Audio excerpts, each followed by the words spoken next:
boa noite, pessoal. Vamos dar continuidade ao curso Automaster. Hoje os temas vão ser sobre neoplasias laringes e tratamento, e metástase cervical e diagnóstico diferencial. Hoje nós temos dois professores convidados, o Dr. Felipe Toyama Aires, que é médico, cirurgião de cabeça e pescoço. Ele tem a formação dele no Hospital das Clínicas, e atualmente ele é médico colaborador da disciplina de cirurgia de cabeça e pescoço aqui da faculdade. E também, como quem vai dar a segunda aula vai ser a doutora Aline Miyazaki, que também tem a formação dela aí no Hospital das Clínicas e participa também como médica colaboradora. Então, eu queria agradecer muito ao Dr. Felipe por ter aceito o convite esse ano para participar do curso, e a doutora Aline também, que o ano passado já participou do curso, e esse ano ela vai participar novamente como professor. Então, obrigado, Felipe. Quando você quiser iniciar, fique à vontade. Okay. Obrigado pelo convite, Felipe, meu xará aí. Um prazer aí poder tentar ajudar aí, né, os colegas aí na prova que tem pela frente. O que me foi pedido essa noite é falar um pouquinho de metástase cervical e de seus diagnósticos diferenciais. Estava conversando aqui com o Felipe antes da gente começar.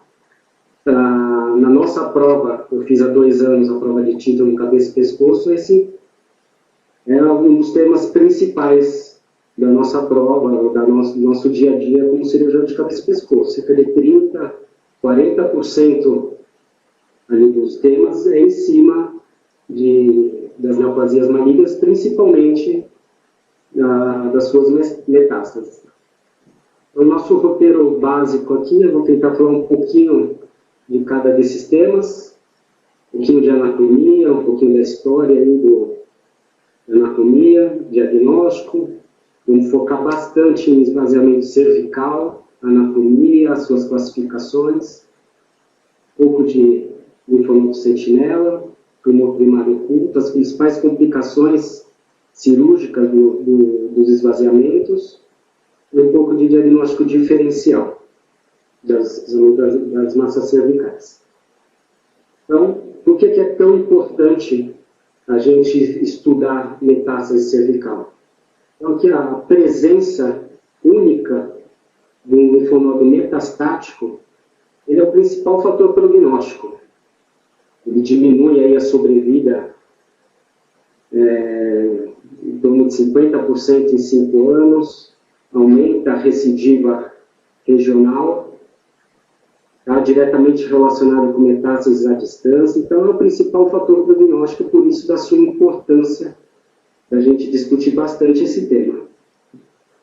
Aqui a gente tem uma curva de Kaplan-Meier, né, da última edição aí do PNM, mostrando aqui a curva em azul, pescoço em 0, pescoço negativo, uma sobrevida de 5 anos em torno de 80%, e que a gente vê, quanto mais aumenta esse estadiamento do pescoço, a gente vê que a sobrevida cai bastante. Então vamos começar com um pouquinho de anatomia, um pouquinho de história, bem sucinta, não entrando muito em detalhes. Então, esse aqui é um estudo clássico de Rouvier, dos anos 30 do século passado, uma dissecção de 30 cadáveres que ele fez, e ele começou ali a identificar, tentar descrever um pouquinho mais ali os linfonodos cervicais, tá? Então, principalmente em quantificação, localização. Então, ele é responsável ali pela anatomia do sistema linfático cervical. Tá? Ele, primeiramente, classificou os linfonodos nesses 5 grupos, não precisa se atentar muito nisso, tá? Mas só para a gente ilustrar. Isso aqui é que é importante, que ele descreveu a drenagem dos linfonodos cervicais no sentido crânio-caudal e póstero-anterior. Isso é muito importante para a gente entender por que a gente faz, sempre que possível, a ressecção em bloco dos tumores. Já na década de 70, cerca de 30 anos, 40 anos depois, Outro estudo clássico de Milligan, lá da equipe do M.D. Anderson, um número, cerca de 2.000 pacientes, já bastante experiência em esvaziamentos cervicais, eles começaram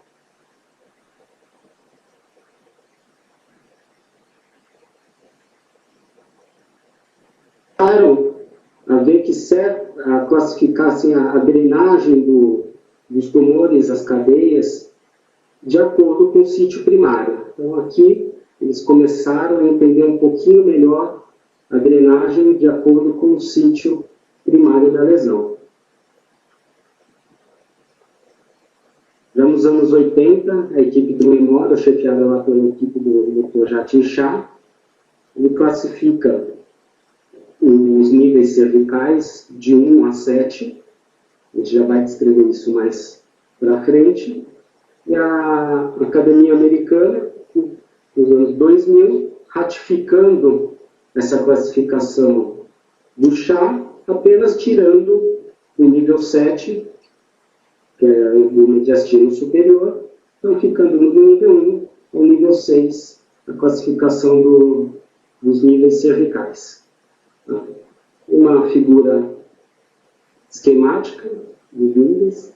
Então, aqui, muito importante a gente entender aqui os limites de cada nível. Cada nível tem uma peculiaridade que vai resultar direto assim, no nosso entendimento de como realizar a cirurgia ou o esvaziamento cervical em si. Então, aqui eu vou descrever um pouquinho os limites de cada nível nos próximos slides. Então, começando pelo nível 1A, ele está delimitado pelo mente, superiormente, o osso hioide, inferiormente, ele fica entre os ventres anteriores do músculo de gastro.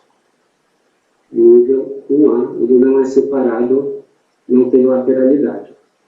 Tá? Então, a gente encontrar daí os linfonodos submentonianos. Já o nível 1B, ele é delimitado superiormente pelo corpo da mandíbula, anteriormente pelos ventres anteriores do digástrico, e inferiormente pelo músculo digástrico, ventre posterior do digástrico. Situando aqui os linfonodos submandibulares. O nível 2, que é separado em nível 2A e 2B pelo cruzamento do nervo acessório.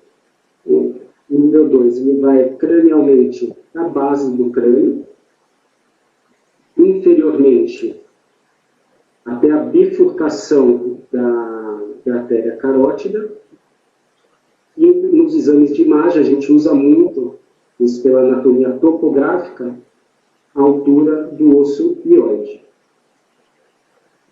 E posteriormente pelo músculo de gastro. Tá? Então é importante aqui a separação do nível 2 em A e B, nível superior ao nervo acessório 2B, inferior nível 2A. O 2B, a base do crânio, nervo acessório, a borda posterior que está no peito masculino.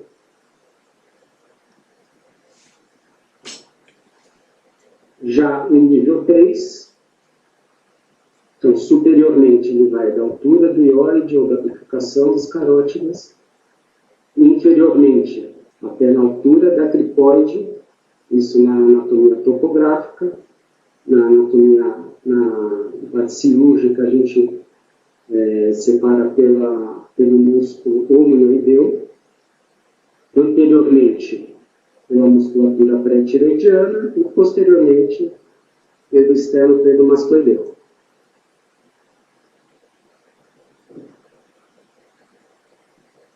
Nível 4, vai dar superiormente da cricoide ou do músculo hemioide, inferiormente pela clavícula, posteriormente pelo músculo externo cleidomastoideal e anteriormente pelos músculos pré-tiroidianos.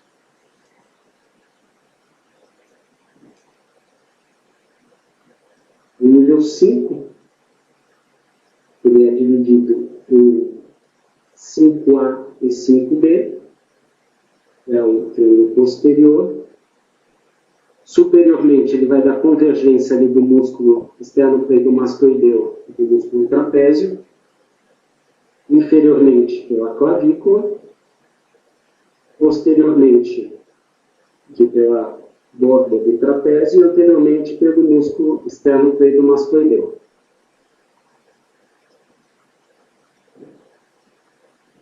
No nível 6, é o nível central, que a gente chama, ele vai superiormente do ocioide, inferiormente até a fúrcula external e a delimitação lateral pelas artérias carótidas. Então, esse é importante a gente saber delimitar bem. Essa é uma questão que no título de cirurgia de cabeça e pescoço, pelo que eu saiba, nos últimos 30 anos caiu essa questão, tanto na prova oral como na discursiva.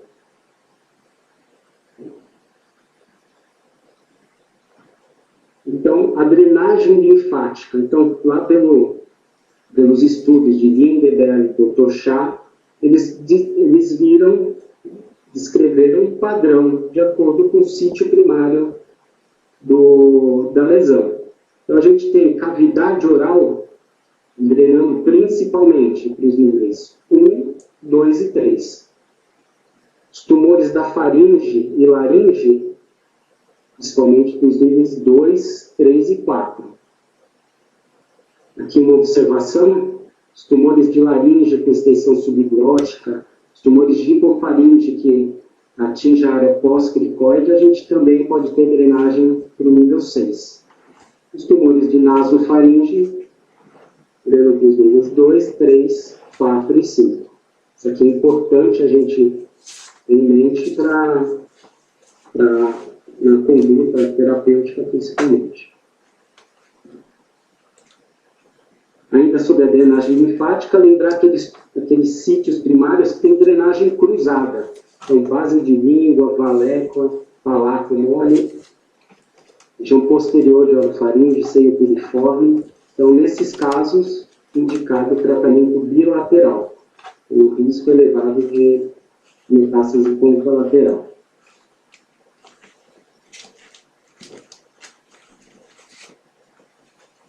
Então, o diagnóstico, a gente tem uma acurácia no diagnóstico clínico em torno de 70%, 75%, quando a gente tem o sítio primário bem conhecido. Então, a gente consegue ver quantidade, dimensão, consistência, a aderência desse linfonodo. É muito importante para o nosso estadiamento e planejamento cirúrgico. Em exames radiológicos, a gente pode lançar mão de ultrassom, tomografia, ressonância. A gente utiliza principalmente a tomografia computadorizada para o melhor estadiamento, aumentando essa acurácia em torno de 90% a 95%, e é muito bom para o nosso planejamento terapêutico. A tomografia computadorizada com contraste nos ajuda muito a fazer o estadiamento e planejamento. Quando a gente não tem o sítio primário definido, a gente pode lançar uma punção aspirativa desse linfonodo para a gente caracterizar a variação citológica, às vezes um estudo mais detalhado. Tá?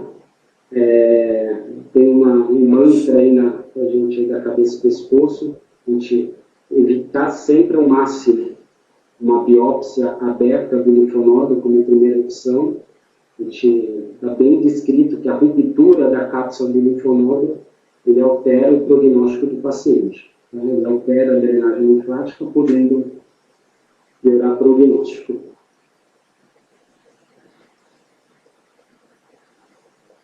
Então, dentro estadiamento do pescoço, principalmente, da 6ª e 7ª edição do PNM. A gente já está na 8ª, aqui só para a gente notar uma pequena diferença que teve.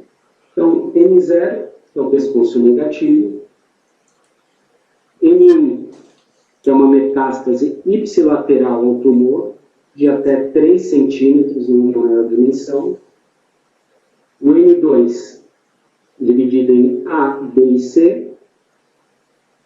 O N2A é um tumor único, ipsilateral, de 3 a 6 centímetros no seu maior diâmetro. N2B, metástase múltipla, ipsilateral, menores que 6 centímetros. N2C, tumores com mais, não mais que 6 centímetros, porém bilateral ou contralateral. E o N3 é tumor com metástases maiores que 6 centímetros. Tá? A única coisa que mudou na nova edição do PNM é a presença da extensão extranodal. Aquela coisa que a gente falou anteriormente, que o extravasamento extracapsular ele altera o prognóstico do doente.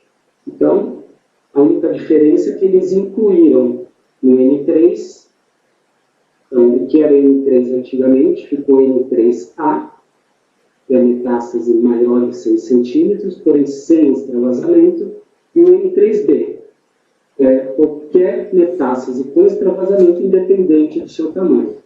Então, isso aqui, a extensão extranodal, sendo o pior fator prognóstico aí no pescoço. Agora vamos falar um pouquinho de esvaziamento cervical, um breve histórico. O primeiro esvaziamento descrito foi com Jaulinski, um polonês. Ele descreveu um caso de uma dissecção cervical em bloco, porém, esse autor, essa descrição se popularizou. Então, cerca de 10, 15 anos depois, esse a gente considera o marco zero aí dos esvaziamentos cervicais, um dos artigos emblemáticos aí na cabeça e pescoço, é do Craig. Ele descreveu cerca de 130 operações em tumores de boca, mostrando que os vazamentos cervicais, mais para frente vou explicar, que é chamado de clássico, melhorava muito o prognóstico desses pacientes. Cerca de 50 anos depois, o Reis Martin, lá do Memorial, uma experiência bem maior, cerca de quase 1.500 casos de esvaziamentos cervicais. Ele já fez uma descrição mais minuciosa, descreveu bem as partes anatômicas, uma das principais influências aí da segunda metade do século passado.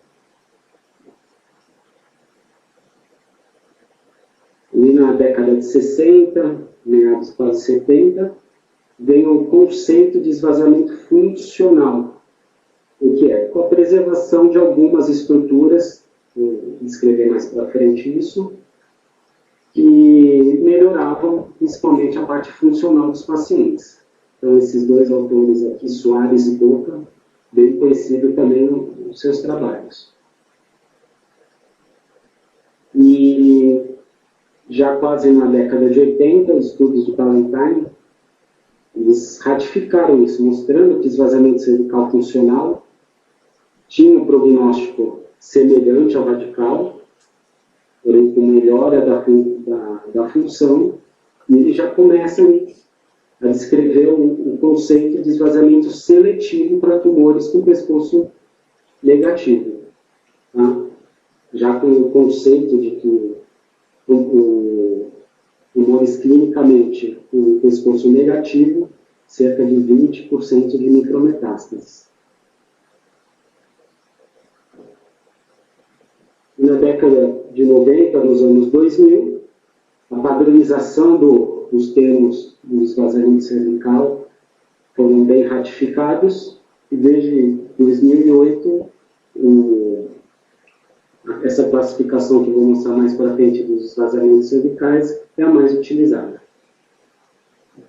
Então, a gente pode classificar os vazamentos cervicais quanto à sua indicação, lateralidade e extensão.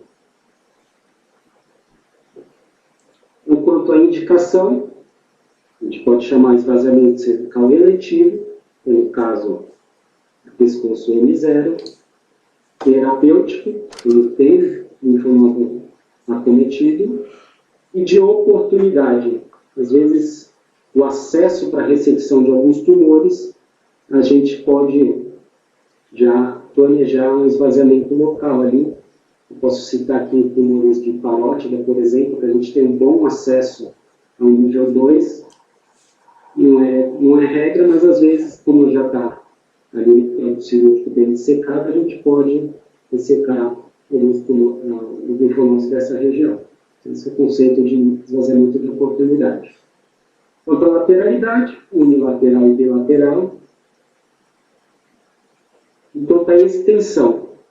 Dentro da extensão, a gente classifica o esvaziamento em radical clássico, radical modificado, seletivo, ampliado ou superseletivo.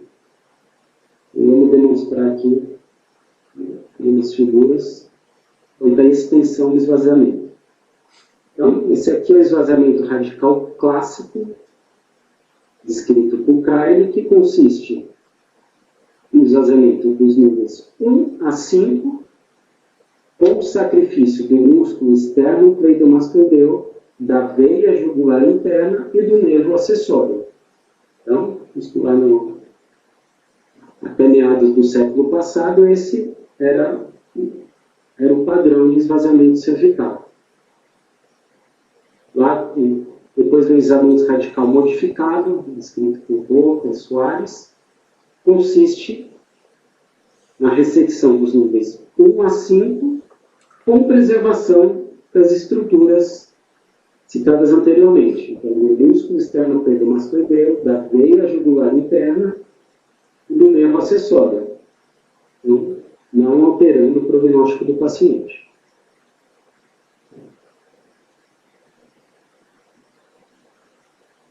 O esvaziamento supraomioideu, a gente fala aí de rotina, porém, como padronizado pela American Academy, é certo a gente falar esvaziamento 1, 2 e 3. É o famoso supraomioideu, principalmente para tumores da cavidade oral. O posterolateral consiste na dissecção dos níveis 2 a 5, mais os linfonodos suboccipitais e retroauricular. Isso aqui é indicado principalmente para tumores de pele da região retroauricular.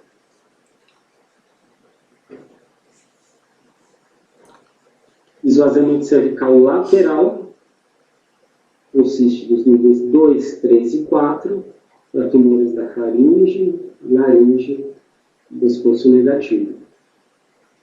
Esvaziamento central, do nível 6, principalmente aí para tumores da tireoide, e aquela observação que eu comentei anteriormente, sepsis de laringe, com extensão subglótica, de hipofaringe de área pós-cricoide, também a gente pode ter linfonodos acometivos no nível central. Ainda acontece extensão, radical ampliado. Então, muitas vezes, a gente tem acometimento de pele, de certos músculos. Então, a gente descreve os níveis que a gente dissecou, mais a sua ampliação. Isso aqui, mostrando aqui, uma ampliação para a pele. O esvaziamento superseletivo consiste na dissecção de 1 ou 2 níveis contíguos. Muitas vezes a gente utiliza isso no pescoço que já foi tratado somente pós-radioquimioterapia. Mostrando que tem um prognóstico semelhante a gente tentar fazer um esvaziamento mais amplo.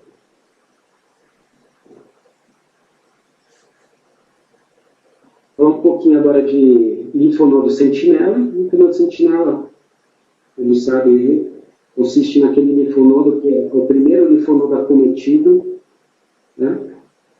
A gente pode lançar mão dessa técnica, a gente usa principalmente alguma experiência maior em tumores de cavidade oral precoces, em T1, T2, e alguns casos de melanoma também, a gente tem uma certa experiência com o linfonodo sentinela.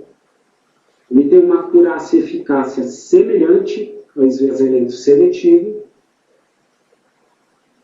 Isso, teoricamente, ainda não tem muitos estudos de avaliação econômica, porém, o custo direto do tratamento tende a ser menor com uma menor morbidade cirúrgica. Né? Cerca de 5% de falso negativo, com uma recidiva semelhante ao esvaziamento seletivo, então não alterando o prognóstico do paciente. Né? Consiste a pesquisa do linfonodo sentinela. A injeção de um radiofármaco na lesão, né? A gente, através de cintilografia associado, mais para frente aqui, a gente tem um exemplo, então um tumor de borda lateral de língua inicial, então aqui a cintilografia com o radiofármaco mostrando aqui a captação do pequeno linfonodo, o linfonodo sentinela, isso no pré-operatório. E no intraoperatório, a gente lança a mão do probe, a gente consegue identificar onde está esse linfonodo, ressecado apenas esse linfonodo para estadiamento do pescoço. Tá? Menor morbidade cirúrgica. E ainda algo mais recente, que é o SPY, que é a associação da veia de endocianina. O conceito é o mesmo, porém, a gente consegue, no intraoperatório, aqui um exemplo do melanoma do nariz, com fluorescência a gente consegue identificar a drenagem desse tumor até o linfonodo sentinela. A gente vê que ele fica mais fácil de identificar. Né?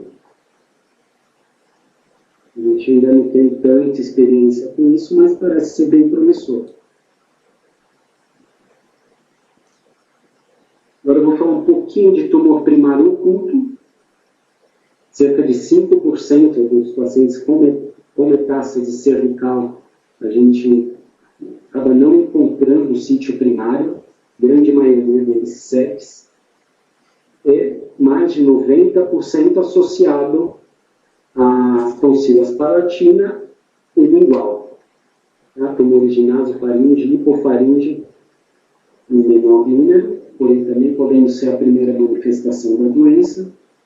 E a gente tem, importante lembrar dos tumores somente de tonsila, HPV positivo e tem uma metastatização mais rápida. Né?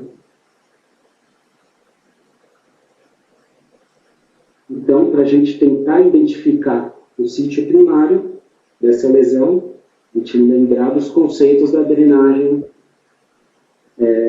dos tumores primários. Né? Então, se o linfonodo está no nível submutaniano, a gente pensar em cavidade oral, lado inferior, nível B submandibular, cavidade oral, própria glândula submandibular, nível 2, 3 e 4, orofaringe, laringe, hipofaringe, nível 5, nasofaringe, tumores de pele, tireoide também podem cometer. Nível 6, principalmente tireoide, do que outros menos comuns, parótida, que é importante, supraclavicular, já estava passando aqui, tumores extra cabeça e pescoço, podendo drenar ali para o nível 4, nível 5, somente à esquerda, tumores de mama, gástricos, geniturinários, podendo cometer cadeia supraclavicular. Diagnóstico. A gente lança a mão da punção para fazer o diagnóstico. Depois de todo o estadiamento, a gente lança a mão de endoscopia, tomografia, ressonância, a laringoscopia é importante para a gente tentar identificar. Todos esses vindo negativo, a gente lança a mão do PET-CT, que ele pode aumentar em torno de 25% a chance da gente encontrar esse tumor primário. Tá? Porém, em contrapartida, ele aumenta bastante o índice de falsos positivos. Tá?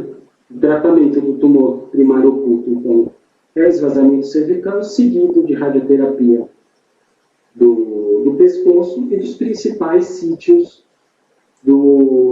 que gera esse tumor primário oculto, sendo principalmente a faringe. Tá? No decorrer do segmento desse paciente, em torno de 5 a 10%, a gente vai encontrar esse tumor primário em 5 anos.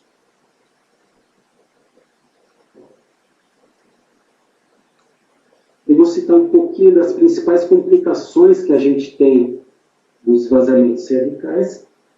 Então, lembrando da anatomia, importante aqui, no nível 1D, é o nível submandibular. As principais estruturas que a gente tem são o nervo hipoglosso, o nervo lingual e o marginal mandibular, o nervo facial.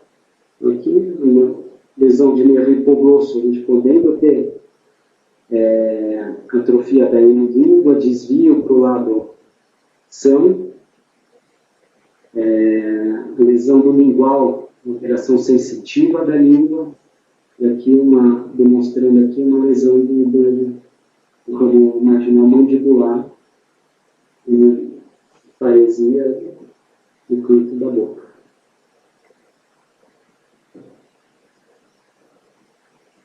A principal complicação ali do esvaziamento do nível 2 e 5 é a lesão do nervo acessório. Né? A gente tem ali o ombro caído, o ombro doloroso, déficit de função. Né? Uma complicação bem comum, até com a preservação do nervo, a gente vê muitos pacientes se queixando da hipofuncionalidade do ombro. No nível 3 e 4, a gente tem lembrada do nervo frênico, então, lesão do nervo frênico podendo ter aqui um aumento da cúpula diafragmática, lesão de vago, aqui, principalmente alteração da mobilidade do prega vocal, e principalmente no nível 4, à esquerda, lembrar dos ductos linfáticos, tá? Uma complicação séria, né, lesão do ducto, de difícil controle aí, muitas vezes. No nível 6, muitas vezes para sexo, a gente não vai ter problemas com o nervo laringeal inferior, porque as indicações já implicam uma laringectomia total, a língua vai falar mais proximal. A gente pode ter exemplo laringeal, principalmente das glândulas paratireoides. Né? Muitos dos nossos pacientes que a gente precisa fazer esvaziamento cursam com uma hipocalcemia importante no pós-operatório.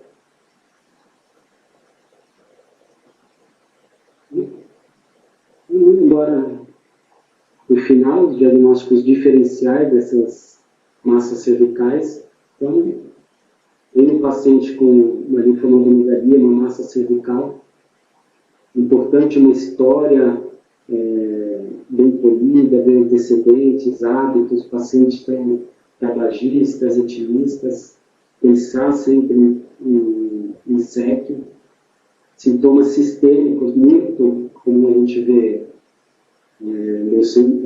linfomas, Né?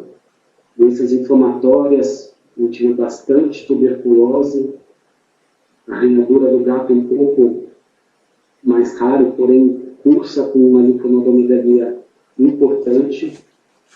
E lembrar aqui de metástases císticas, a gente sempre pensar em sepsis associados a HPV, diagnóstico diferencial também do carcinoma papilífero de tireoide. Vou citar apenas alguns exemplos que a gente tem aqui no nível lateral, 2, 3. O principal diagnóstico que a gente tem em adulto jovem, cisto branquial, né? A gente chama essa mão de um ultrassom bem feito, com uma punção desse cisto, uma pesquisa de cristais de colesterol para fazer o diagnóstico de cisto branquial é importante. Aqui, mais anterior, o cisto do tiro grosso, um paciente jovem, que é um sinal de cisto, que é importante a gente lembrar, que é a movimentação do cisto com a manobra da língua. Tá? Aqui um caso de linfangioma, também região supraclavicular,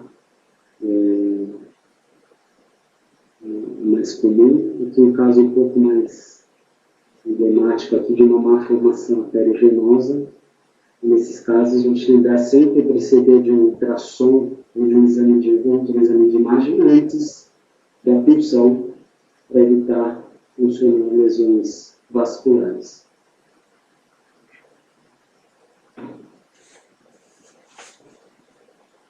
Em casos de, lembrando mais uma vez, de metástases de sítio primário desconhecido, lembrar da drenagem dos tumores principais, né? E alguns tumores fora da região de cabeça e pescoço que podem dar metástase, principalmente para linfonodos supraclaviculares, nível 4.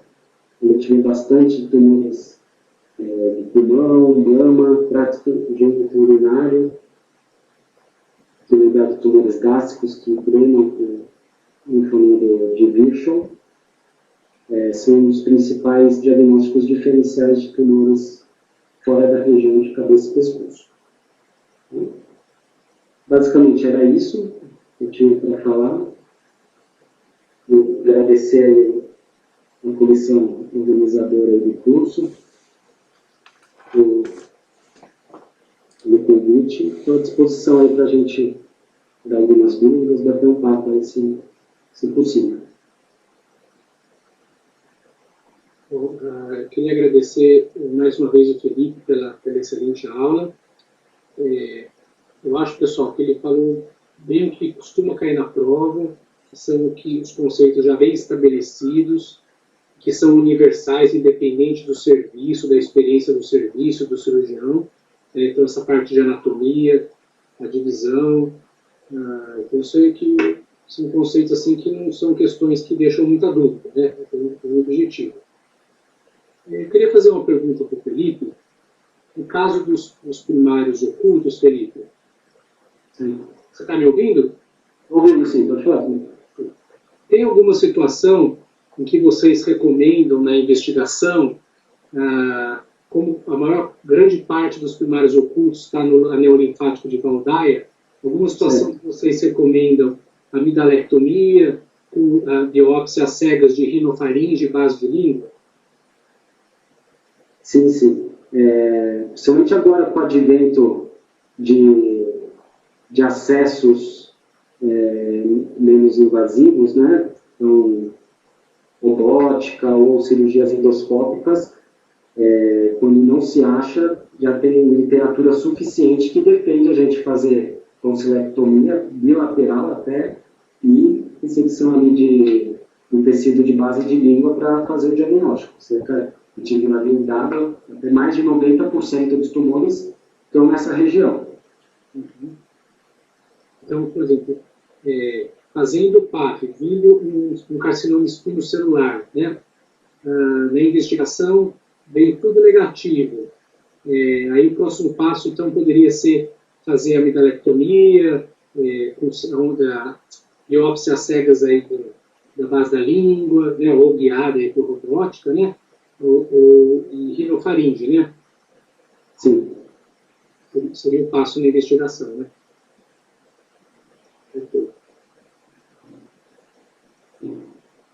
Tem alguma pergunta, pessoal?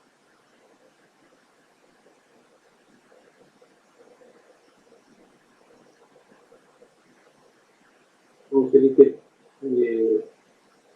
por enquanto não tem nenhuma pergunta.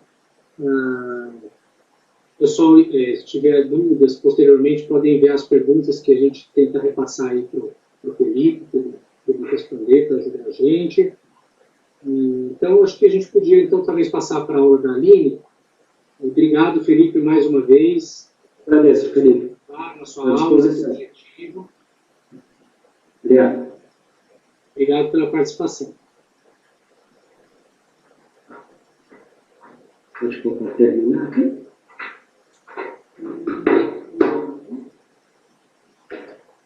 Então, pessoal, a gente vai fazer... nós tivemos a primeira aula do Dr. Felipe, que foi uma aula sobre metástase cervical, né, e diagnósticos diferenciais. Nessa segunda metade da aula, a professora convidada é a doutora Aline Miyazaki.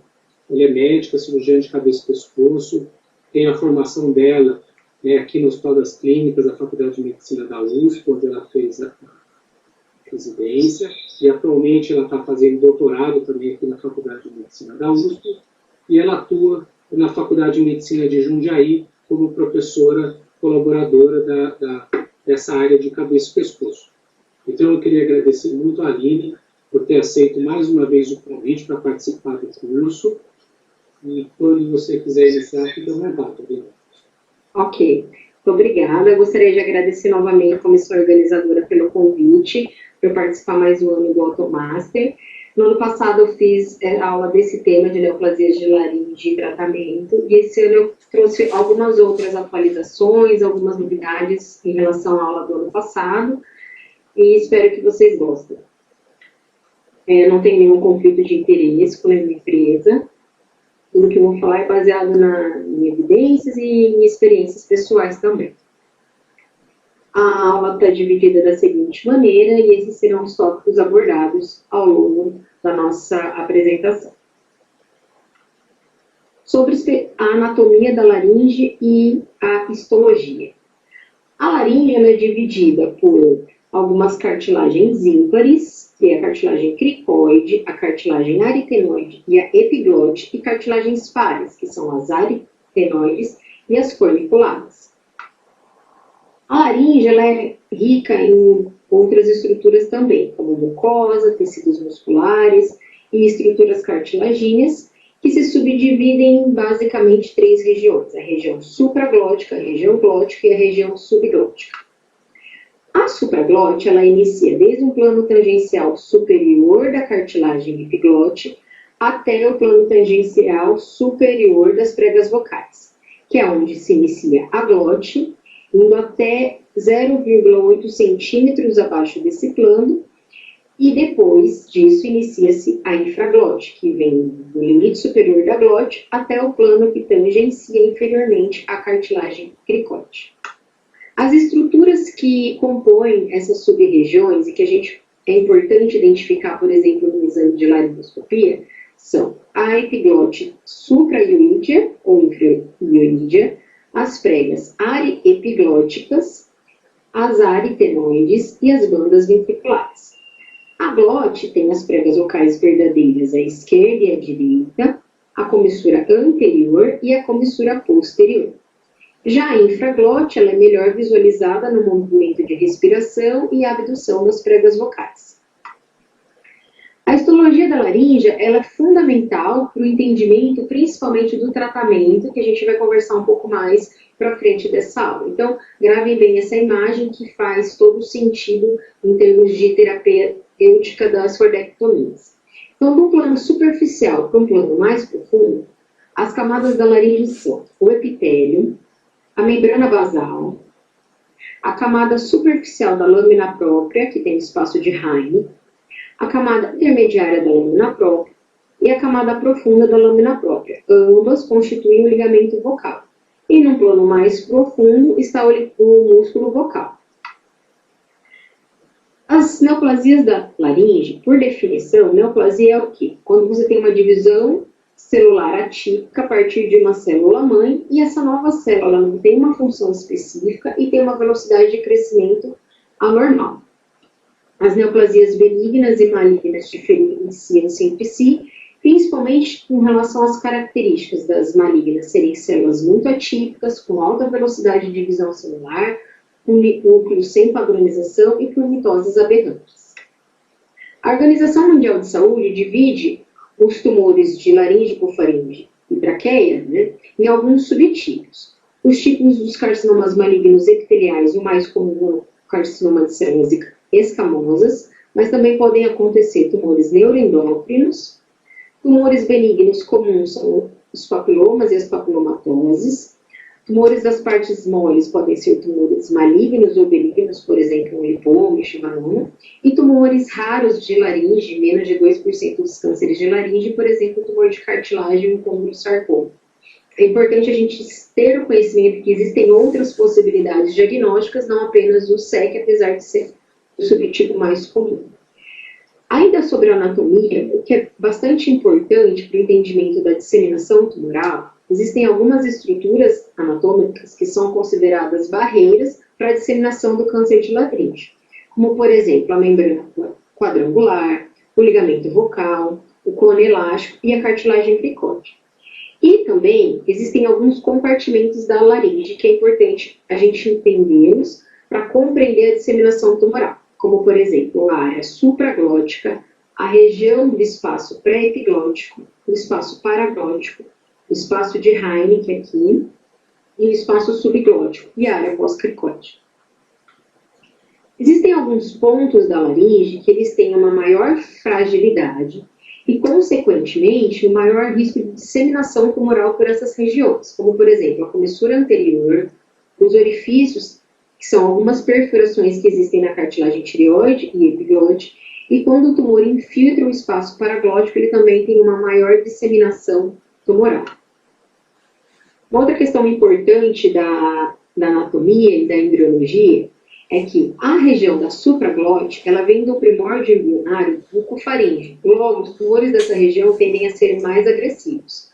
Ao passo que a região da glote e a subglote têm uma origem embriológica do primórdio pulmonar. Uma outra característica importante é com relação à drenagem linfática. A gente fala que a drenagem linfática da laringe ela é em ampulheta, ou seja, os tumores da região da supraglote e da subglote têm uma maior drenagem linfática e, consequentemente, eles dão mais metástase linfonodal. Ao passo que os tumores de glote, ele tem menor drenagem linfática e menor risco de metástase linfonodal. Isso é importante para o entendimento do tumor, das metástases linfonodais e também do esvaziamento cervical, conforme o Felipe falou na aula anterior. Sobre a epidemiologia da laringe, neoplasias laríngeas. Mundialmente, a incidência de câncer de laringe é em cerca de 238 mil novos casos ao ano, sendo 106 mil óbitos pela doença, e há uma tendência dos países mais desenvolvidos fazerem o diagnóstico dessa neoplasia no estadio mais precoce, quando comparado com países em desenvolvimento, que tendem a fazer um diagnóstico no estadio mais tardio. Esse aqui é um exemplo de uma casuística da Eslováquia, do estadio oncológico dos pacientes com câncer de laringe no momento do diagnóstico, ou seja, prevalecendo os cânceres com estadiamento muito avançado e a minoria deles com estadio precoce, que é algo bem semelhante com a realidade do nosso país. Especificamente no Brasil, 25% dos cânceres de cabeça e pescoço são cânceres de laringe e eles representam 2% de todas as neoplasias do corpo humano. A maioria dos tumores diagnosticados no nosso país são tumores de glote e 1/3 deles são de supraglote. É uma minoria, menos de 2% dos tumores que invadem e acometem iniciando-se na subglote. A incidência anual são cerca de 9 mil casos novos ao ano e cerca de 3 mil óbitos por esse motivo. A idade média ao diagnóstico são 65 anos e 3/4 dos casos são em homens. Esses são os dados novos da última atualização do Tratado de Otorrino que saiu em 2018. Tá? Nos tipos histológicos, 90% deles, os mais comuns são os carcinomas das células escamosas ou carcinoma in situ. Então, por isso que quando se pensa em câncer de laringe, o primeiro subtipo que vem à mente é o câncer epidermóide. Em relação ao câncer de laringe comparado com os outros subtipos anatômicos dos tumores no corpo humano de incidência mundial, mantém essa casuística do mais comum ser acometido os cânceres nos pacientes do gênero masculino e uma mortalidade relativamente elevada por fato dos diagnósticos serem estadio avançado da doença. Os fatores de risco conhecidos para as neoplasias laringes, principalmente as neoplasias malignas, são o tabagismo e etilismo. Isso é consagrado na literatura, existem inúmeros artigos prévios e novas atualizações que reforçam esses fatores de risco, tanto o cigarro e a bebida associadas, quanto principalmente o cigarro isoladamente, ele já se comporta como um importante fator de risco para câncer de laringe. Novos estudos trazem associação do uso de cannabis para tumores de laringe mesmo precoces, devido a alterações moleculares que eles causam. Além disso, há uma certa controvérsia do HPV associado ao câncer de laringe. Existem trabalhos que mostram que há uma evidência, uma correlação. Isso é bem sabido para os cânceres de orofaringe, mas em laringe ainda tem alguns estudos, enquanto outros colocam ainda a força do fator de risco do tabagismo maior do que o câncer do HPV para câncer de laringe. Novos trabalhos trazem a questão da dieta como um fator de risco, tanto dietas pobres em fibras como um fator de risco para câncer de cabeça e pescoço, e as dietas pró-inflamatórias também como um fator de risco para câncer de laringe. Dieta pró-inflamatória rica em carboidratos, em lipídios, gorduras saturadas e poucas vitaminas e nutrientes. O diagnóstico das neoplasias laringes, como tudo na medicina, ela inicia-se com anamnese. Um sintoma que pode fazer com que vocês identifiquem um tumor precoce de supraglote é, por exemplo, a autoalgia reflexa. O paciente vai várias vezes ao pronto-socorro com uma queixa de dor de ouvido que não melhora e não tem uma infecção associada. Ele pode ser um sinal de um diagnóstico precoce de um câncer de supraglote, principalmente pela via do ramo interno do laríngeo superior. Agora, um paciente que já se apresente com câncer de supraglote e tenha disfagia, provavelmente já se trata de um diagnóstico mais avançado dessa neoplasia. Os tumores de glote, eles iniciam-se com um quadro de disfonia. Por isso, a maioria dos pacientes percebem a mudança da voz, seja o próprio paciente, amigos ou familiares, e faz com que a maioria desses casos sejam diagnosticados mais precocemente quando comparado com os tumores das outras regiões. O tumor de subglote é um tumor extremamente raro, muitas vezes ele está cometido por extensão do tumor que começou na supraglote ou na região glote, mas o tumor primário de subglote ele vai cursar com dispneia e até mesmo estridor respiratório. No exame físico, o que é importante, o que é fundamental, você palpar o arcabouço laríngeo, tentar identificar se existem estruturas anatômicas acometidas ao redor, uma vez que no nosso país ainda a maioria dos diagnósticos são feitos no estadio avançado, então isso é importante nesse exame físico para você avaliar até a questão de ressecabilidade da lesão. E outra questão muito importante que o Felipe ressaltou muito bem na aula dele é a questão dos linfonodos cervicais.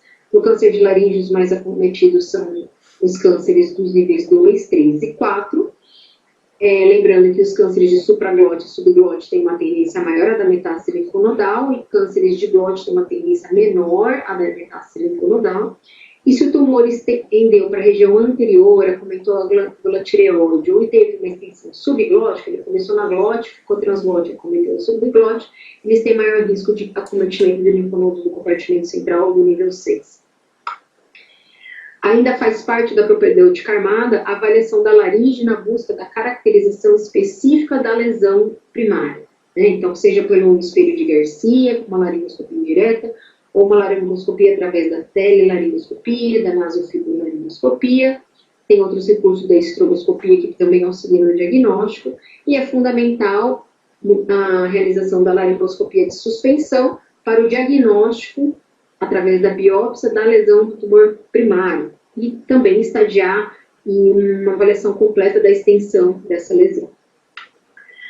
Além disso, é importante, quando a gente tem um diagnóstico, uma suspeita de um câncer, a gente precisa fazer o quê? A gente precisa avaliar a lesão primária e os linfonodos que estão acometidos ao redor. E, além disso, pesquisar outros tumores que também podem estar acometidos, porque o fator de risco do câncer de laringe é o mesmo fator de risco para outros cânceres do trato digestório alto, então raio de tórax, a tomografia, endoscopia e avaliação clínica desse doente, como avaliação anestésica, dentária, cardiológica e questões pulmonares e uma eventual indicação de cirurgia de laringectomia parcial. A tomografia computadorizada ela permite avaliar, por exemplo, a cartilagem da tireoide e o PET-CT com diagnóstico de lesões até mesmo mais precoces. A ressonância magnética é um bom exame para avaliação de partes novas. Uma entidade bastante específica, que eu até não citei nos outros anos, que eu acho importante a gente citar, com relação às neoplasias benignas da laringe, são as papilomatosas. As lesões papilomatosas, elas que acometem a via respiratória, inclusive a laringe, ela tem uma alta recorrência. Então, o que é importante nesses pacientes? Você sempre tentar fazer uma cirurgia para melhorar os sintomas de dispneia e ronquidão, se for o caso, mas a cirurgia é o mínimo invasiva possível, porque você fazer uma ressecção muito ampla pode trazer uma grande sequela para o doente, e isso não necessariamente vai diminuir o risco dele ter uma recidiva futuramente. Então, esse aqui é um exemplo de um paciente, uma papilomatose laríngea, aqui com o DNBA ressaltando ainda mais a lesão, e aqui uma cordectomia endoscópica minimamente invasiva para o tratamento. Já era a terceira abordagem cirúrgica desse mesmo paciente. E é importante acompanhar de perto também esses pacientes, que eles também podem desenvolver um câncer. Esse aqui é um caso de uma paciente de 30 anos, que tinha uma papilomatose laríngea, já tinha feito inúmeras ressecções, e dentro desse quadro ela evoluiu com câncer de laringe extenso, agressivo, que necessitou de uma laringectomia total. Com relação ao estadiamento, conforme o Felipe comentou também, a última atualização foi em 2017. O que mudou foi só em relação ao esvaziamento aos linfonodos cervicais, em relação ao T, isso não teve praticamente mudanças. O que você precisa saber em relação ao estadiamento? Que ele se subdivide por regiões, o estadiamento da supraglote é um, da glote é outro e da subglote é um, é diferente. E o que eles levam em conta? A mobilidade da prega vocal, então você precisa da laringoscopia muito bem descrita e avaliando como está essa mobilidade, está mobilidade normal, paresia ou paralisia, e a invasão das estruturas adjacentes, como a tomografia, por exemplo, para te ajudar nessa avaliação. Então, um tumor de supraglote T1, ele tem uma mobilidade normal, T2 tem uma paresia e o T3 tem uma paralisia. O T4A ele está restrito à cartilagem tireoide e o T4B é quando invadiu outras estruturas, como espaço pré-vertebral e carcerocarótida das estruturas mediastinais. No mesmo raciocínio, o tumor de glote tem uma mobilidade normal da prega vocal, o T1A só está cometendo uma prega vocal, o T1B ambas as pregas vocais. O T2 tem alteração da mobilidade, o T3 paralisia ou invasão da cortical interna da cartilagem tireoide. T4A e T4B é igual da supraglote. E da subglote a mesma coisa, a importância da avaliação da mobilidade da prega vocal para definir o tipo de estadiamento. Com relação ao linfonodo cervical é a mesma coisa. Isso aqui o Dr. Felipe comentou na aula anterior. O que mudou no TNM aqui? Uma vez que o linfonodo apresente extensão extranodal, independente do tamanho, independente da localização, ele automaticamente é reclassificado para um N3B, porque isso muda muito o prognóstico do doente. Então, de linhas gerais, o estadiamento da laringe precoce, o tumor de prega vocal ou de supraglote, que não tem paralisia de prega vocal, que não tem invasão de linfonodos cervicais e nem metástase à distância. O estadio avançado são o estadio 3 e 4, é o tumor que tem paralisia de prega vocal ou metástase linfonodal ou metástase à distância. No tratamento, eu vou falar, então, em termos históricos, né? A primeira laringoscopia foi feita com o espelho de Garcia pelo próprio Manuel Garcia, que era um espanhol que fez um autoexame da sua própria laringe em 1854. A primeira laringectomia realizada foi por sífilis e a primeira laringectomia por câncer foi em 1873 por Gilbert. A laringoscopia de suspensão iniciou em 1915. A radioterapia associada ao câncer de laringe inicia em 1900. E a laringectomia associada ao exasamento cervical vem em 1950 e só em 1960 que sistematiza o estadiamento clínico oncológico dos cânceres de laringe. Então, de um modo geral, na segunda metade do século XX inicia-se cirurgias radicais de laringectomia total, na primeira metade do século XX são as laringectomias parciais, e meados de 1990 inicia os protocolos de preservação laringe com o uso do clássico do Vier. E atualmente, quais são os princípios gerais do tratamento do câncer de laringe? Você deve buscar uma melhor preservação funcional na medida do possível e com um tipo de tratamento que te proporcione uma maior taxa de sobrevida. O que é preservação laríngea? O que significa isso? Preservar a função da laringe significa que ela tem que ter as suas 3 funções vitais.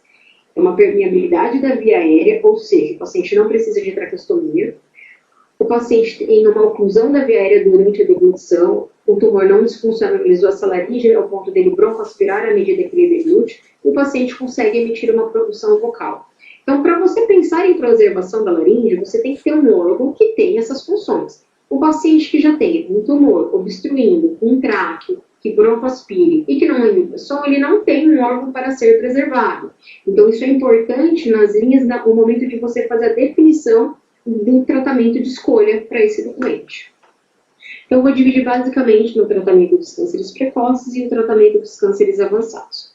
No estadio precoce, a taxa de cura é muito alta. A gente fala em torno de 90% de cura para o estadio 1, 80% de cura para o estadio 2. O que tem muita controvérsia na literatura são o tipo de tratamento em relação à qualidade vocal. Tem trabalhos que defendem a radioterapia com melhor qualidade vocal, tem trabalhos que defendem a cirurgia transoral endoscópica laser para melhor qualidade vocal.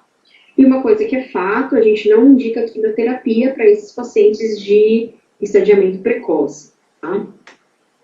O controle da doença em todas as modalidades de tratamento, seja cirurgia transoral a laser, seja laringectomia parcial aberta ou radioterapia, oferece altas taxas de controle de doença.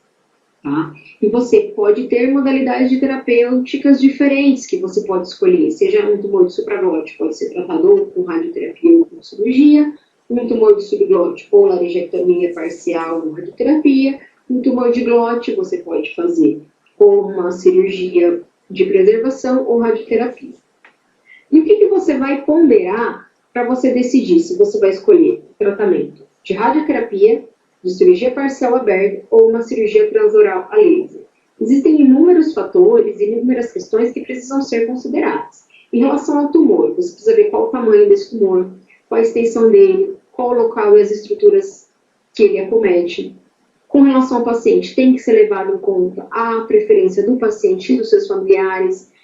A função pulmonar do paciente às vezes não permite que ele faça uma cirurgia de laringectomia parcial, por exemplo. A questão de deglutição e as comorbidades clínicas desse doente. Com relação ao médico, com relação ao profissional da saúde, ele tem que considerar qual a sua experiência com cada uma das modalidades terapêuticas. Ele não pode indicar, não se recomenda que ele indique uma laringectomia parcial aberta se ele não tem uma experiência com esse tipo de abordagem. E também os recursos que você tem disponível no serviço onde você se encontra, como também a logística e os custos desse tipo de tratamento. Então, a cirurgia endoscópica endolaríngea versus radioterapia, existem alguns trabalhos na literatura e algumas controvérsias. Essa meta-análise, que foi publicada em 2017 na revista do Lasers, quando comparou tratamento de radioterapia versus transoral a laser, mostrou superioridade do tratamento da cirurgia transoral a laser, tanto no controle local da doença quanto na sobrevida global. Em contrapartida, essa meta-análise da Cochrane, em 2014, quando comparou a radioterapia versus cirurgia aberta parcial versus cirurgia endoscópica transoral laser, disse que não existem artigos na literatura que defendam um procedimento que seja melhor do que o outro. Ainda precisam de novos estudos para conseguir trazer, de fato, a superioridade de um tratamento em relação ao outro. O que a gente sabe? Quais são as vantagens da radioterapia? Primeiro, a radioterapia ela consegue preservar uma qualidade vocal desse doente. Ela dá uma preservação funcional dessa laringe. Se o paciente tem muitas comorbidades clínicas, quase que proibitivas para ele submetido a uma anestesia geral, a radioterapia é uma opção porque ele não precisa passar por cirurgia. Agora, quais são as desvantagens da radioterapia? Tem as complicações do próprio procedimento, a radiodermite, a mucosite, a queixa de boca seca que é quase que permanente nos pacientes. E isso não exclui que o paciente tenha rouquidão depois desse tipo de tratamento. Tá? E uma outra desvantagem, se esse paciente evolui com uma recorrência, com uma recidiva, uma persistência de doenças, um próximo procedimento cirúrgico muito provavelmente vai ser uma laringectomia, vai ter que fazer uma cirurgia. E as complicações de um pescoço já submetido à radioterapia, elas tendem a ser maiores do que um pescoço virgem de tratamento. Então, em termos cirúrgicos, para a cirurgia precoce de laringe, quais são as opções que nós temos? Microcirurgia transoral a laser, laringectomia parcial aberta ou cirurgia transoral robótica. A robótica eu vou me atentar muito pouco, porque tem pouquíssimos serviços no nosso país que tem robô e pouquíssimos serviços que fazem cirurgia robótica para laser, com laser, né, para câncer de laringe. Então, eu vou falar principalmente da cirurgia da laringectomia parcial aberta e a microcirurgia transoral. As laringectomias parciais verticais, elas podem ser as cordectomias endoscópicas ou as laringectomias parciais abertas, frontolateral e hemilaringectomia. O que é uma microcirurgia transoral a laser? É uma cirurgia minimamente invasiva, onde você faz uma cordectomia endoscópica através de uma laringoscopia de suspensão. Você precisa de recursos, como microscópio, instrumentos microcirúrgicos, e preferencialmente uma fonte de energia a laser. Pode ser CO2, que é o que a maioria dos trabalhos na literatura internacional aponta, mas também existe o recurso do laser de iodo, que é um laser de contato. Geralmente, os tumores de precoce de laringe, você não faz biópsia incisional, você faz uma cordectomia, tipo 1, tipo 2, dependendo do tumor, para você fazer já um procedimento diagnóstico e terapêutico. Existem alguns materiais específicos que podem te ajudar. A imagem de alta definição de resolução, né, na câmera que você utiliza, te auxilia muito. E o NBI, que é o Narrow Band Image, também é muito importante nesse processo e, obviamente, a experiência do serviço e do profissional que vai fazer esse procedimento. Um outro princípio diferente um pouco da cirurgia aberta é que a gente tira geralmente o tumor por partes, para você permitir avaliar a profundidade da extensão do tumor e uma ressecção adequada de margens. Você tem que preservar pelo menos uma aritenoide. E a desvantagem é que não é um recurso que você tem disponível na maioria dos serviços, principalmente no Brasil. Ele tem inúmeras vantagens, é uma cirurgia rápida, o paciente interna num dia, faz a cirurgia no mesmo dia, vai de alta no dia seguinte, geralmente sem trato, sem sonda, volta precocemente às suas atividades laborais, tem uma boa qualidade de vocal, de reabilitação, então existem inúmeras vantagens do procedimento.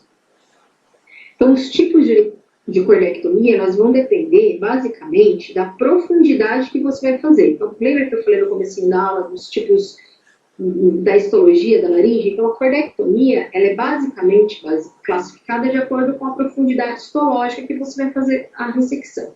Então, se for uma ressecção subepitelial tipo 1, se for subligamental, a cordectomia tipo 2. A cordectomia tipo 3, ela é transmuscular, e a tipo 4, quando é cordectomia total. A tipo 5, quando é ampliada para alguma outra estrutura, e a tipo 6 é quando ela resseca a comistura anterior. Então, essa aqui é uma figura para detalhar. À medida que a gente faz uma cordectomia mais profunda, a gente modifica o nome diferente das cordectomias, que variam do tipo 1 até o tipo 6. Isso aqui é um exemplo de um cenário onde o paciente vai ser submetido a uma ressecção transoral a laser. Eu tive a oportunidade de estar em Gênova, que é um serviço de referência para cirurgia endoscópica transoral a laser na Itália. O professor responsável, Jorge Peretti, que estruturou o serviço e a referência para o país para esse tipo de abordagem, assim como o Brescia, que é o mesmo grupo de cirurgiões. Que lá são cirurgiões otorrino e cabeça e pescoço. É um pouquinho diferente a formação comparado com o Brasil. Então, aqui você tem uma lesão aparentemente benigna. Aqui é o microscópio, o paciente cabeça para cá, os pés abaixo. Essa outra imagem aqui é o NBI, que eu vou mostrar um pouquinho mais para frente. Aqui o cirurgião posicionado, o cirurgião auxiliar e o exemplo de uma ressecção endoscópica minimamente invasiva. O que é o NBI? É um sistema de imagem que você utiliza a partir da hemoglobina, da vascularização sanguínea na região, você consegue corar os vasos. Então, você tem um padrão de vascularização, que vai do normal até o suspeito e associado com maior risco de malignidade. Os vasos normais da laringe, elas são paralelas à prega vocal. À medida que ele vai perdendo essa característica, ele vai ficando mais rendilhado, perpendicular, pontilhado, tem maior associação com câncer de laringe. Então, por que isso é importante? Porque isso permite com que você faça um diagnóstico precoce de tumores de laringe e também de outras localizações, como boca, orofaringe, tem inúmeras aplicabilidades. Mas especificamente em laringe, isso está bem padronizado. E uma outra aplicação do NBI é que, por exemplo, nessa primeira figura aqui, você faria uma ressecção endoscópica nessa área pontilhada. Com o NBI, você consegue ver que existe uma alteração vascular mais ampla do que a previamente avaliada. Isso faz com que você faça uma ressecção maior, diminuindo o risco de margens comprometidas e diminuindo o risco de necessidade de reoperação desse doente, consequentemente, uma cirurgia mais adequada. Então, aqui um exemplo para ilustrar. Uma cordectomia tipo 2 por via transoral a laser. Então, uma lesão, prega vocal direita, leucoplásica, vegetante, em borda livre no terço inferior da prega vocal, preservando comissura anterior sem extensão subglótica. Com NBI, um padrão de vascularização anormal, e é realizada a ressecção endoscópica da lesão, e aqui o aspecto pós-operatório imediato ao término da cirurgia. Isso aqui é um pós-operatório tardio desse mesmo paciente, onde você consegue uma boa reconstituição anatômica, com boa reabilitação fonatória e funcional do órgão.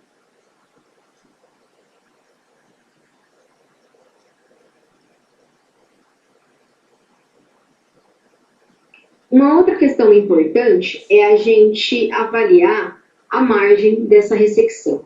Quando você vai fazer o encaminhamento da peça, como a gente geralmente tira em fragmentos, é importante você pintar e demarcar o bordo que você quer que o patologista analise. Porque não adianta ele analisar aqui, que vai dizer, na borda livre, que está a margem comprometida. Você precisa identificar, corando, né? Qual é a margem que você precisa que ele avalie para dizer se está comprometido ou não, se precisa de ampliação dessa ressecção. Os tumores de comissura anterior são realmente tumores mais difíceis, mais desafiadores no intuito de ressecção, mas é possível fazer a ressecção desse tumor por via endoscópica. Obviamente, você precisa de cirurgião experiente, dos recursos adequados e um bom suporte da equipe de anestesiologia também. Esse aqui era um tumor, por exemplo, de comissura anterior, com preservação da cortical interna, da cartilagem tireoide. A cirurgia iniciou com um tubo mais calibroso, habitual, que já se usa em microcirurgia de laringe. Foi realizada uma troca de ventilação, iniciada a ventilação intermitente a jato, onde você consegue colocar um tubo bem fino, que ele ventila através de fluxo, e o tubo então não fica no seu campo cirúrgico e isso permite uma melhor exposição para a ressecção da lesão. Então, existem técnicas e recursos que te facilitam. Quando você não tem essa possibilidade, né, de ressecção endoscópica, onde você não consegue expor adequadamente, as opções são, por exemplo, a ressecção de laringectomia parcial aberta. Você pode fazer uma cordectomia se você não tem o recurso da cirurgia a laser, né, transoral. Se você tem um tumor que envolve a comissura anterior e não é possível fazer ressecção endoscópica, existe a alternativa de uma hemilaringectomia, como, por exemplo, a frontolateral, onde você resseca a comissura anterior e parte da prega vocal que está acometida. Um tumor de supraglote, por exemplo, você pode fazer uma laringectomia parcial aberta horizontal, supraglote. O que é uma peculiaridade importante dessa cirurgia? A glote, ela se insere na cartilagem tireoide mais próximo do terço inferior. Então, quando você vai abrir a laringe, tem que ser próximo do terço superior, para que na hora que você faça a laringectomia, a glote fique abaixo, o tumor acima, e você faça de fato uma laringectomia supraglótica. São tumores geralmente de supraglote, que você indica escassos, e as contraindicações são se ele invadir a cartilagem cricoide, a cartilagem tireoide, a comissura posterior, ou você não conseguir preservar pelo menos uma das aritenoides, é uma contraindicação. Como também uma extensão muito ampla para a base da língua, ultrapassando as apenas subovaladas, por exemplo. Então, em resumo, tumor de glote inicial é aquele que não tem paralisia de prega vocal, que não tem extensão astralaríngea. O carcinoma em cinto T1 ou T2, tem baixo risco de metástase oculta, e o tratamento geralmente é com uma única modalidade, seja cirurgia, aberta ou endoscópica, e radioterapia. Tem alta sobrevida, independente da modalidade de tratamento de escolha. O carcinoma in situ, você pode fazer a colectomia. O carcinoma T1A, você pode fazer trombectomia endoscópica aberta ou radioterapia. O T1B, que envolve comissura anterior, ou cirurgia endoscópica, ou fronto lateral, ou radioterapia. O T2 é a mesma coisa, cirurgia aberta, parcial, endoscópica ou rádio. E a cirurgia parcial, quando é possível, supraglótica, é a de escolha, associada ao esvaziamento cervical, porque tem maior índice de metástase linfonodular, assim como no T2. Então, finalizada a parte dos cânceres precoces, falando agora do tratamento do câncer avançado de laringe, tratamento de estágio 3 e 4.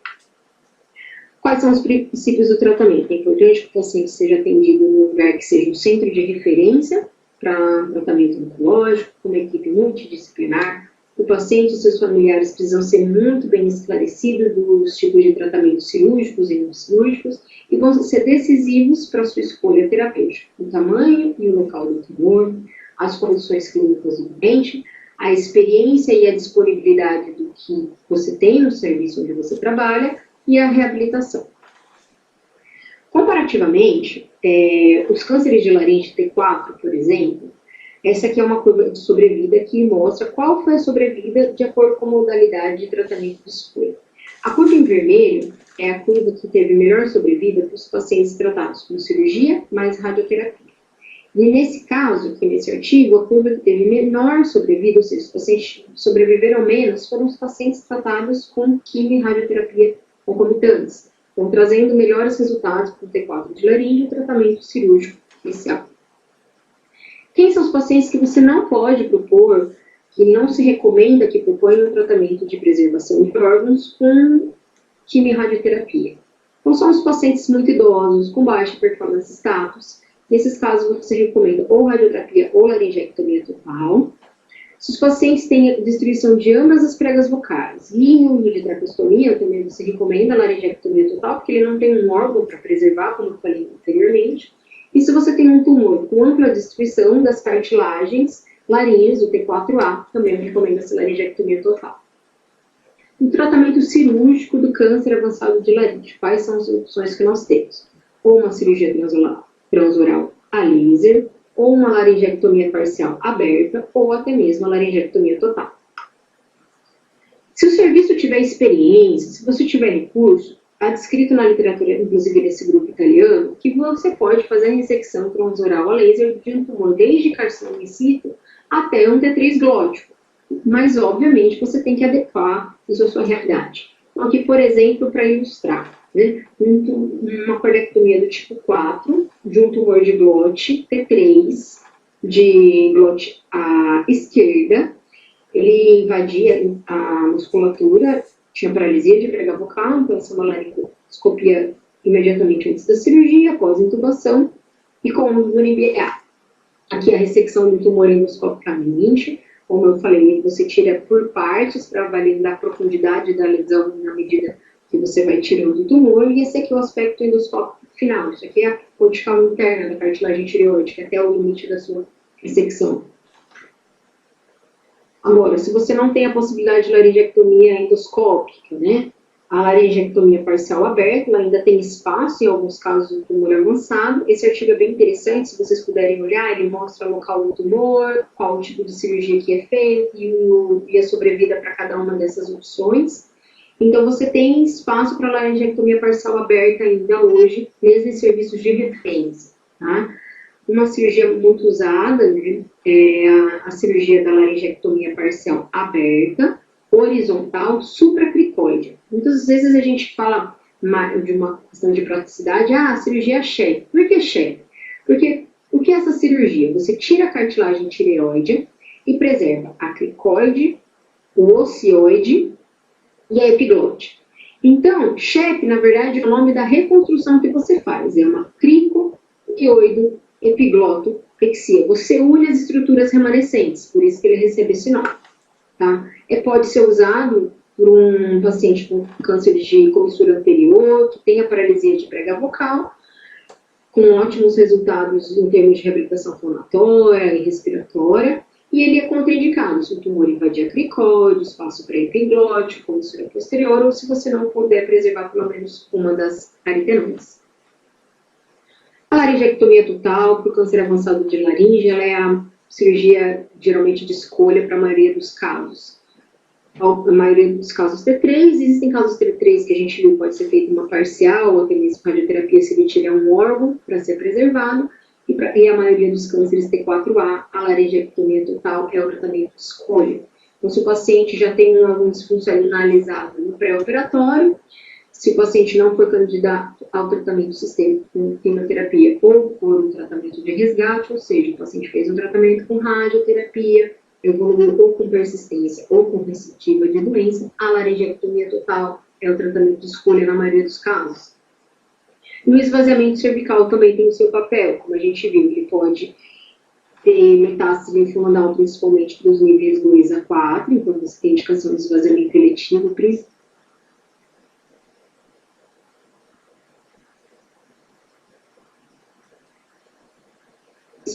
se o tumor pré-transglótico,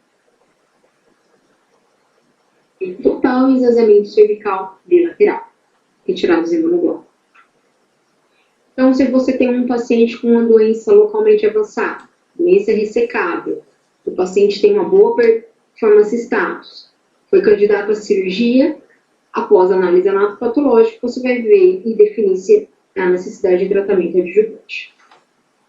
Então, esse aqui é um paciente no pós-operatório, com câncer de pré-operatório com câncer de laringe, já tinha uso de traqueostomia, já tinha um órgão desfuncionalizado. Após a cirurgia da laringectomia total, aqui é um esquema para comparar, que é a vista posterior da laringe, com o orifício do traqueostoma junto com a peça, isso é um princípio oncológico. Então é importante vocês, formou, vai lá de plantão no pronto-socorro, chega um paciente com insuficiência respiratória por um câncer de laringe, você precisa fazer uma traqueostomia. Mas a traqueostomia sempre tem que ser o mais alto possível. Por quê? Pensando no tratamento a posteriori, ela vai precisar sair essa traqueostomia junto com a peça cirúrgica. Se você faz uma traqueostomia muito baixa, isso compromete a sua cirurgia curativa no segundo momento. E esse aqui é o pós-operatório final com o traqueostoma definitivo. Lembrando que numa anatomia no paciente laringectomizado, a via aérea é exteriorizada na frente do pescoço com o traqueostoma definitivo e ela é separada da via alimentar. A laringectomia total significa tirar todas as cartilagens laríngeas, cricoide, tireoide, epiglote e também o ocioide. Então, quem é o câncer avançado de laringe glótico é aquele que tem paralisia de prega vocal, extensão astralaríngea, tem alto risco de metástase oculto, geralmente você precisa de tratamentos multimodais e tem uma sobrevida menor do que os cânceres precoces de laringe. Então, para recapitular, um câncer de laringe T3, geralmente é glótico, tratamento, se você tiver indicação, pode fazer parcial, mas na maioria dos casos se enquadra um paciente para fazer laringectomia total com esvaziamento cervical, em casos selecionados o tratamento não cirúrgico. Câncer T4A, geralmente transglótico, tratamento de eleição na maioria dos casos é laringectomia total com esvaziamento, e os pacientes que recusam-se à cirurgia, você tem que pensar em outras modalidades de tratamento. O tumor supraglótico é a mesma coisa, a preferência do tratamento é a cirurgia, associada ao esvaziamento cervical, e em casos selecionados, você faz o tratamento não cirúrgico ou se o paciente se recusar à cirurgia. O T4B é aquele paciente que invadiu a face pré-vertebral, acomete o mediastino e encárcera a carótida. Esse é o paciente que é inoperável, ele não é candidato ao tratamento cirúrgico. O tratamento que você vai fazer para esse paciente vai depender da sua performance status, né? A partir disso, você vai escolher se você vai fazer radioterapia ou como vai ser realizada essa terapia. Quando você indica tratamento adjuvante, quando você vai precisar fazer radioterapia pós-operatória, quimioterapia concomitante às vezes, vai depender do seu resultado do exame anatomopatológico. E o que você precisa ver? Se você tem margens exíguas ou positivas, se existe invasão perineural, invasão vascular, linfonodos múltiplos positivos, com extensão extracapsular, é recomendado o tratamento adjuvante.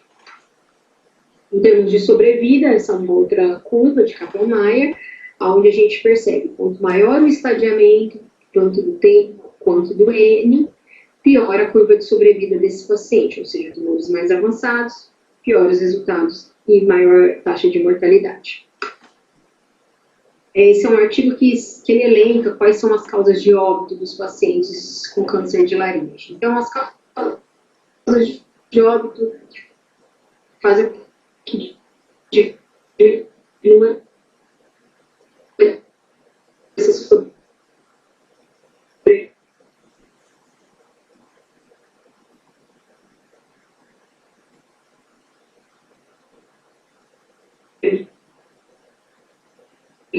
são as recorrências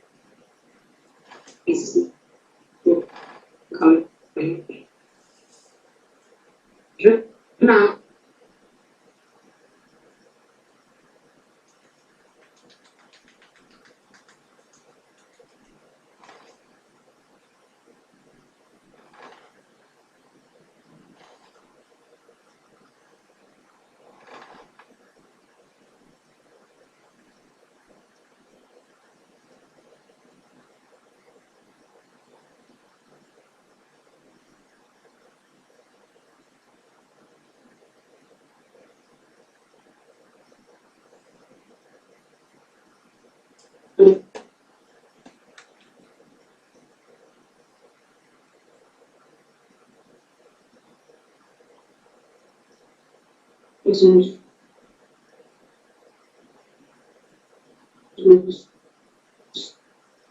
Soalho da boca.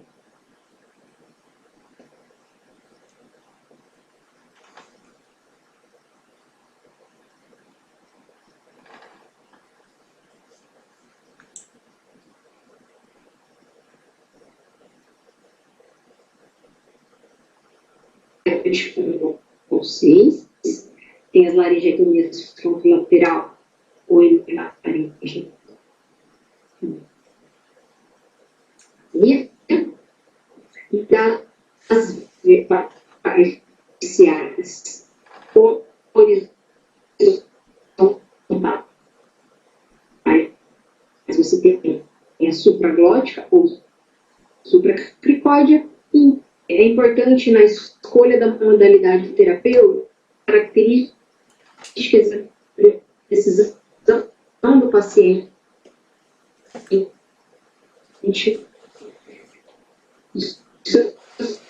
familiar, a experiência do serviço onde você se encontra, ela nos auxilia muito.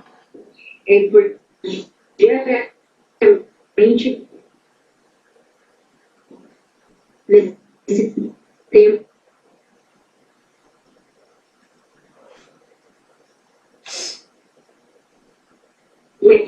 para a eleição do tratamento final.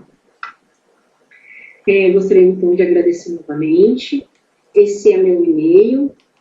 Qualquer dúvida, eu fico à disposição. E eu gosto bastante dessa frase aqui, que nós sabemos é uma gota e o que ignoramos é um oceano. Muito obrigada.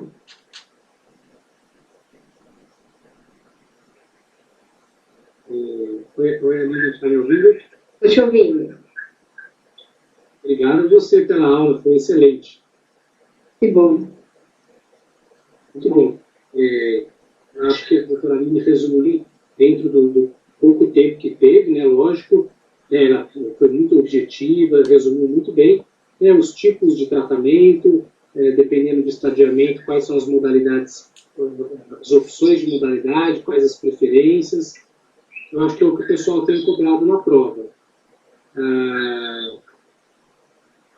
Não sei se tem alguma dúvida dos alunos.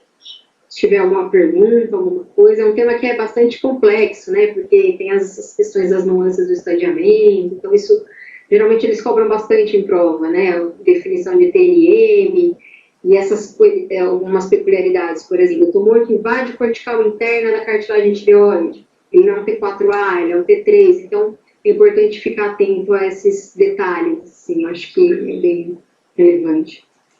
Com certeza. E também algumas contraindicações, algumas modalidades terapêuticas, né? Dependendo do paciente, né, da vontade do paciente, né? a idade, os riscos de aspiração, né, tudo mais.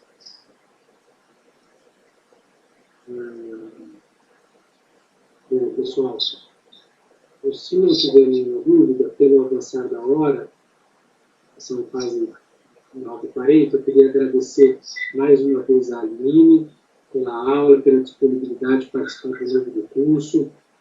Realmente muito bom ter uma pessoa, né, como a Hélio Curico, que vivenciam essa parte oncológica no dia a dia, da prática clínica deles.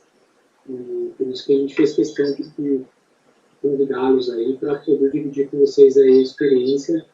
E eu achei muito legal que ela usou muitas referências do Tratado Novo de Otorrinolaringologia. Então, o pessoal, né, mais cobrado na prova, então está bem atualizada a aula. E uma pergunta ali da Rosana. Eu vou passar para você.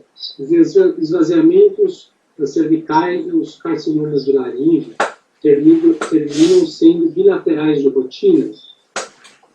Então, depende do estadiamento. Então, geralmente os tumores precoces de laringe não tem indicação de fazer esvaziamento cervical. Você faz só uma modalidade também, que é a ressecção da lesão primária.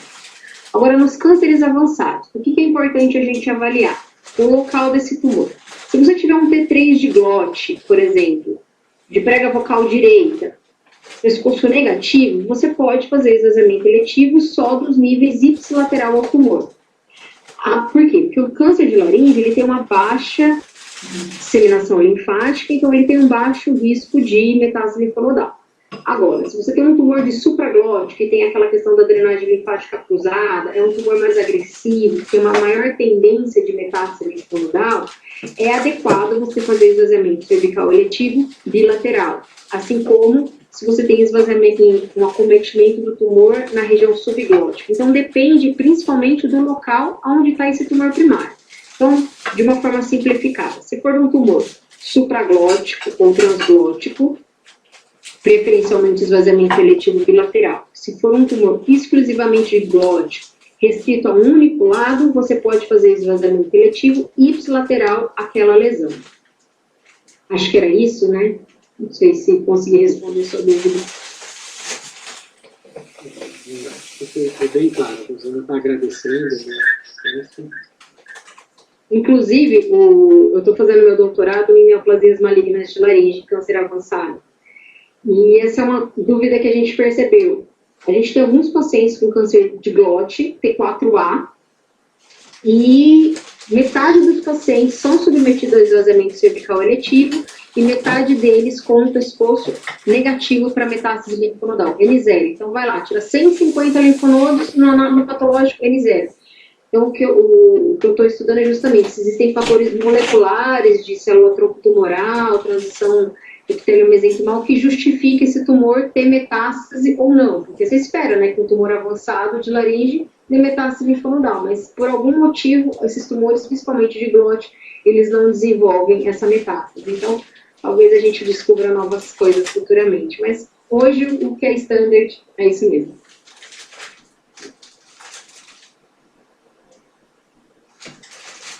Bom, pessoal, então, se não tem mais nenhuma questão, se alguém tiver uma questão, vocês podem contactar a Aline diretamente, ela vai deixar o contato dela, né, nesse slide, ou vocês podem enviar a dúvida para a gente tenta contactar a Aline, pede uma ajuda para ela. Então, se não tiver nenhuma questão, obrigado, Aline.